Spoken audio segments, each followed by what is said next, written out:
अस्सलाम वालेकुम आदाब साथियों, उम्मीद करता हूं कि आप सभी खैरियत व आफियत से होंगे। साथियों, वक्फ अमेंडमेंट बिल 2025 जो है पार्लियामेंट के दोनों हाउसेस से जो है पास होने के बाद कल जो है हिंदुस्तान के राष्ट्रपति जो है उन्होंने इसको जो है मंजूरी दे दी है, अप्रूव हो गया। अब ये जो है कानून बन चुका है।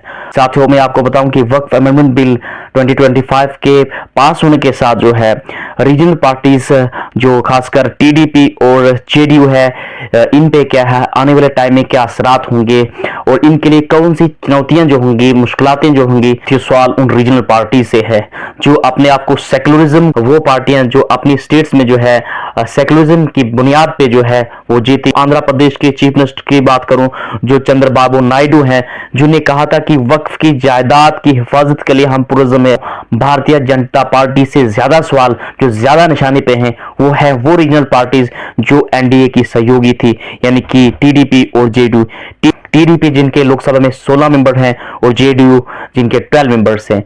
अब मैं आपको बताऊं कि ये दोनों पार्टीज अगर चाहती तो इस अमेंडमेंट बिल को रोक सकती थी। मैं आपको बताऊं कि वक्फ अमेंडमेंट बिल के पास होने के साथ साथ इनका जो स्टेट में जो वजूद है, कहीं न कहीं आने वाले टाइम में आपको इनका वजूद जो है कमजोर देखने को मिलेगा। साथियों, उधर नीतीश कुमार की परेशानियां तब बढ़ेंगी जब जेडीयू के 5 बड़े लीडरों ने जो है पार्टी से रेजोल्यूशन दे दिया है। वक्फ अमेंडमेंट बिल के पास होने के साथ जो है नीतीश कुमार की जो है चिंताएं बढ़ती जा रही। अब चूंकि बिहार में जो है असेंबली इलेक्शन आने वाले हैं, भारतीय जनता पार्टी चाहती है कि रीजनल पार्टीज को कमजोर करके नेशनल लेवल की 2 पार्टियों का ही मुकाबला हो, कांग्रेस और बीजेपी का।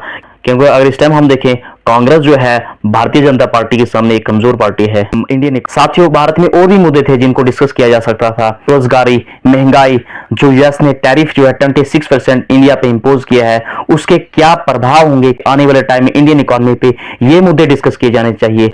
साथियों, मुस्लिम पर्सनल लॉ बोर्ड ने जो है वक्फ बिल के खिलाफ मुल्कीर तहरीक का ऐलान किया है।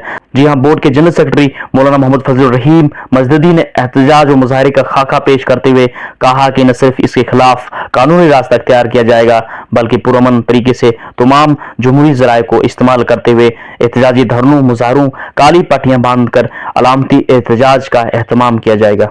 साथियों, उधर मुत्तहिदा मजलिस उलमा जम्मू कश्मीर ने जो है वक्त तरमीमी बिल पर गौर व खोज के हवाले से जो है एक इजलास 9 अप्रैल को रखा है, जो कि मीर वाइज मंजिल नगीन में मुनक्कद होगा। साथियों, मैं आपको बताऊं कि अगर वक्फ अमेंडमेंट बिल 2025 की बात करूं, जो लोकसभा में इसके फेवर में वोट पड़े 288 वोट पड़े और इसके अगेंस्ट जो पड़े 232 वोट पड़े। अगर मैं राज्यसभा की बात करूं, राज्यसभा में 128 वोट इसके फेवर में पड़े और अगेंस्ट में 95 वोट पड़े। और दोनों हुसूस से जो है अप्रूव होने के बाद कल जो है हिंदुस्तान के राष्ट्रपति ने इसको जो है मंजूरी दे दी। अब देखने वाली बात यह होगी जो वक्फ अमेंडमेंट बिल पास होने के साथ साथ इन रीजनल पार्टीज पे क्या असरात होगा, मुल्क में इस पे क्या असरात होंगे, ये जो है देखने वाली बात होगी।